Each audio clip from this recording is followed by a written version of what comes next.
পবিত্র শবে বরাতের রাতে যে দোয়াগুলো খুব বেশি বেশি করে পড়লে ভাগ্য খুলে যায়। আল্লাহ আল্লাহ, যাদের ভাগ্য পরিবর্তন দরকার শবে বরাতের রাতে অবশ্যই এই দোয়াগুলো করবেন। আর মন থেকে কিন্তু চাবেন আল্লাহ পাকের কাছে। আপনি যেভাবেই দোয়া করুন না কেন আল্লাহ পাক কবুল করবেন। কারণ রাসূল সাল্লাল্লাহু আলাইহি ওয়াসাল্লাম বলেছেন দোয়া ও মুখুল ইবাদা, দোয়া হচ্ছে ইবাদতের মূল। সম্মানিত দর্শক ও শ্রোতা, দোয়ার আগে আপনি যে কাজটা কিন্তু করতে হবে এটা হলো আপনি আস্তাগফিরুল্লাহ, আল্লাহ পাকের কাছে আপনি কিন্তু এই আস্তাগফিরুল্লাহ ক্ষমা চেয়ে আল্লাহর কাছে দোয়া করতে হবে। আস্তাগফিরুল্লাহ ২০০ বার পাঠ করবেন। আমি আল্লাহর কাছে ক্ষমা চাই, আমি আল্লাহ ক্ষমা চাই। এরপর আপনি দুরূদ শরীফ পাঠ করবেন। আপনি যে দুরূদ পাঠ করেন না কেন, যে দুরূদ পারেন, সবচেয়ে ছোট দুরূদ হলো সাল্লাল্লাহু আলাইহি ওয়াসাল্লাম। এই দুরূদখানা আপনি ১০০ বার পাঠ করবেন। দুরূদ পাঠ করে আপনি যে দোয়াগুলো পড়বেন দেখুন, আমি আগে অর্থটা জানিয়ে দিচ্ছি। হে আল্লাহ, আমার গুনাহ মাফ করে দাও, আমার ঘর বাড়িতে প্রশস্ততা দান করো, রিজিকে বরকত ও প্রাচুর্যতা দাও। সুবহানাল্লাহ। নাসাই শরীফের ৯৯০৮ নম্বর হাদিস শরীফ রয়েছে।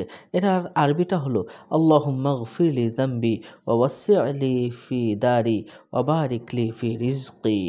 এভাবে কিন্তু আপনি আল্লাহর কাছে দোয়া করবেন। আমি আবারও আরবিটা পড়ছি। আল্লাহুম্মা গফিরলি যামবি ওয়া ওয়াসসি'লি ফি দারি ওয়া বারিক লি ফি রিজকি। এভাবে কিন্তু আপনি দোয়াগুলো পড়বেন। ইনশাআল্লাহ আল্লাহ পাক রব্বুল আলামিন আপনার মনের আশা পূরণ করবেনই। এরপরে যে দোয়াটা পড়বেন, রব্বানা আতিনা ফিদ দুনিয়া হাসানা ওয়া ফিল আখিরাতি হাসানা ওয়া কিনা আযাবান্নার। এটার অর্থ কি জানেন? হ্যাঁ আল্লাহ, আমার দুনিয়াতে কল্যাণ দান করো, আখিরাতেও কল্যাণ দান করো, আমাকে জাহান্নামের আগুন থেকে বাঁচাও। সুবহানাল্লাহ। এরপরে যে দোয়াটা পড়বেন, রব্বানা যালামনা আনফুসানা ওয়া ইল্লাম তাগফির লানা ওয়া তারহামনা লানাকুনান্না মিনাল খাসিরিন। গুনাহ মাফের জন্য এর চেয়ে বড় কোনো দোয়া হতে পারে না। গুনাহ মাফের জন্য এই দোয়াটা অবশ্যই করবেন। আর রোগ-শোক থেকে বাঁচতে আপনি এই দোয়াটা করবেন। আল্লাহুম্মা ইন্নী আউযু বিকা মিনাল বারাসি ওয়াল জুনুনি ওয়াল জুযাম ওয়া মিন সাইয়্যিল আসকাম। এই দোয়াটা করবেন। আল্লাহুম্মা ইন্নী আউযু বিকা মিনাল বারাসি ওয়াল জুনুনি ওয়াল জুযামি ওয়া মিন সাইয়্যিল আসকাম। এটার অর্থ কি জানেন? হে আল্লাহ, আমি তোমার কাছে কুষ্ঠরোগ থেকে, পাগলামি থেকে, ধবল রোগ থেকে, যাবতীয় খারাপ রোগ থেকে তোমার কাছে আশ্রয় চাচ্ছি। এই দোয়াটা যে কত প্রয়োজন, কত গুরুত্বপূর্ণ নিশ্চয়ই বুঝতে পারছেন।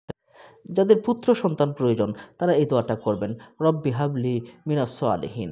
অসংখ্যবার আল্লাহর কাছে এই দোয়াটা করবেন। আরেকটা দোয়া, আল্লাহুম্মা ইন্নী আসআলুকাল হুদা ওয়াল আফাফা ওয়াল গিনা। আল্লাহুম্মা ইন্নী আসআলুকাল হুদা ওয়াল আফাফা ওয়াল গিনা। আল্লাহ, তোমার কাছে আমি হেদায়েত চাই, তোমার কাছে আমি ক্ষমা চাই, তোমার কাছে আমি ধন সম্পদের প্রাচুর্য চাই। এই দোয়াগুলো যদি করেন তাহলে ইনশাআল্লাহ আল্লাহ পাক আপনার ডাকে সাড়া দিবেনই। আল্লাহ পাক আপনাকে আমাকে কবুল করুন, আমাদের দোয়াগুলো কবুল করুন। মনের আশাগুলো আল্লাহর কাছে বাংলাতেও যদি দেন, ইনশাআল্লাহ আল্লাহ পাক কবুল করবেন। অন্য মুমিন মুসলমান ভাইকে জানাতে শেয়ার করে দিন।